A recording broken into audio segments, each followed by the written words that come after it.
ஹாய்ங்க, இந்த வீடியோவில் நான் நாட்டு சர்க்கரையை வச்சு ரவா கேசரி தாங்க பண்ண போகிறேன். அதுக்கு ஃபஸ்ட்டு நான் 2 டேபிள் ஸ்பூன் கீ ஆட் பண்ணியிருக்கேங்க. ஃபஸ்ட்டு நம்ம முந்திரியையும் ரவையையும் தனித்தனியாக வறுத்து தனியாக எடுத்து வச்சுப்போங்க. அதுக்கு நான் தேவையான அளவு முந்திரி ஆட் பண்ணியிருக்கேங்க. இப்போ இதை நான் தனியாக எடுத்து வச்சுக்கிறேங்க. இப்போ அதே கடாயில் அதே கீயில் வந்து நான் 1/2 டம்ளர் கரெக்டாக எடுத்துருக்கேங்க. 1/2 டம்ளர் வந்து ரவா ஆட் பண்ணிக்கலாங்க. இதை இப்போ நல்லா வறுத்து எடுத்துப்போங்க. இதை கைவிடாமல் கிண்டிகிட்டே இருங்க, இல்லைன்னா கலர் மாறிடும். லோ டு மீடியம் ஃப்ளேமில் வச்சு கிண்டி விடுங்க. இப்போ இதை நம்ம நல்லா வறுத்தாச்சுங்க. இதை தனியாக நம்ம எடுத்து வச்சுப்போம். இது லைட்டாக கலர் மாறணுன்னு தாங்க எடுக்கணும். ஸோ நான் இதை தனியாக எடுத்து வச்சுட்டேன். இல்லை 1க்கு 3 டம்ளர் கணக்குக்கு நான் வந்து 1/2 டம்ளர் ஆட் பண்ணி, நம்ம 1/2 டம்ளர் ரவை எடுத்துருக்கோம். ஸோ நான் 1/2 டம்ளர் இதில் ஆட் பண்ணிக்கிறேங்க தண்ணி. இதில் பார்த்தீங்கன்னா நான் ஒரு பிஞ்ச் சால்ட்டும் ஏலக்காய் பவுடர் கொஞ்சமாக ஆட் பண்ணியிருக்கேங்க. இப்போ இது நல்லா கொதிக்க ஆரம்பிச்சிருச்சுங்க. நம்ம சிம்மில் அடுப்பை வச்சுட்டு ரவையை ஆட் பண்ணலாங்க.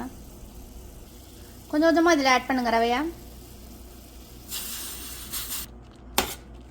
இது கொஞ்சம் நேரம் நல்லா வேகட்டுங்க. லோ டு மீடியம் ஃப்ளேம்லேயே வச்சு கிண்டி விடுங்க. சீக்கிரமாக பார்த்தீங்கன்னாலே தண்ணி இழுத்துரும். லோ ஃப்ளேம்லேயே வச்சு இப்போ கிண்டி விடுங்க. ரவை பார்த்தீங்கன்னா இப்போ நல்லாவே வெந்துருச்சுங்க. இப்போ நம்ம நாட்டு சர்க்கரை ஆட் பண்ணிப்போம். இதில் எந்த டம்ளரில் ரவை எடுத்திங்களோ அதே அளவு வந்து நாட்டு சர்க்கரை ஆட் பண்ணிக்கோங்க. நான் 1/2 டம்ளர் ரவை எடுத்தேன். அதே 1/2 டம்ளருக்கும் கொஞ்சம் கம்மியாக, ஸ்வீட் கொஞ்சம் கம்மியாக தான் சாப்பிடுவோம். ஸோ நான் 1/2 டம்ளருக்கும் கொஞ்சம் கம்மியாக எடுத்துருக்கேங்க நாட்டு சர்க்கரை. இதை நல்லா மிக்ஸ் பண்ணி விடுங்க. இது பார்த்தீங்கன்னா நாட்டு சர்க்கரை நல்லா மெல்ட் ஆகி கொஞ்சம் தண்ணி ஆகுங்க. அப்புறம் பார்த்தீங்கன்னா கெட்டி ஆகிடும். சிம்லேயே வச்சு கிண்டி விடுங்க. இது கொஞ்சம் கெட்டி ஆனோன்னா கொஞ்சம் கொஞ்சமாக கீ ஆட் பண்ணி விட்டு கொஞ்சம் கிண்டி விடுங்க. இதில் 1 டேபிள் ஸ்பூன் கீ ஆட் பண்ணியிருக்கேன். இப்போ கிண்டி விடலாம். இன்னும் கொஞ்சம் இதில் கீ ஆட் பண்ணிவிட்டு நம்ம வறுத்து வச்சுருக்கோம்லங்க முந்திரி, அதையும் இதில் ஆட் பண்ணிக்கலாங்க. நல்லா இதை இப்போ மிக்ஸ் பண்ணி விடுங்க. இப்போ பார்த்தீங்கன்னா நல்லா பேனில் ஒட்டாமல் வந்துடுச்சு பாருங்க. நம்மளோட ரவா கேசரி ரெடி ஆயிடுச்சுங்க.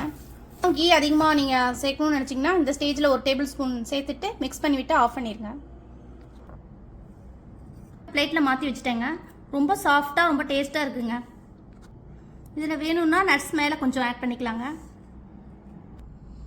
இதில் பார்த்தீங்கன்னா சுகர் கம்மியாக தாங்க இருக்கும். நீங்கள் பண்ணையில் எக்ஸ்ட்ரா கொஞ்சம் சுகர் ஆட் பண்ணிக்கோங்க. நம்ம நெக்ஸ்ட் வீடியோவில் பார்க்கலாங்க. பாய்ங்க.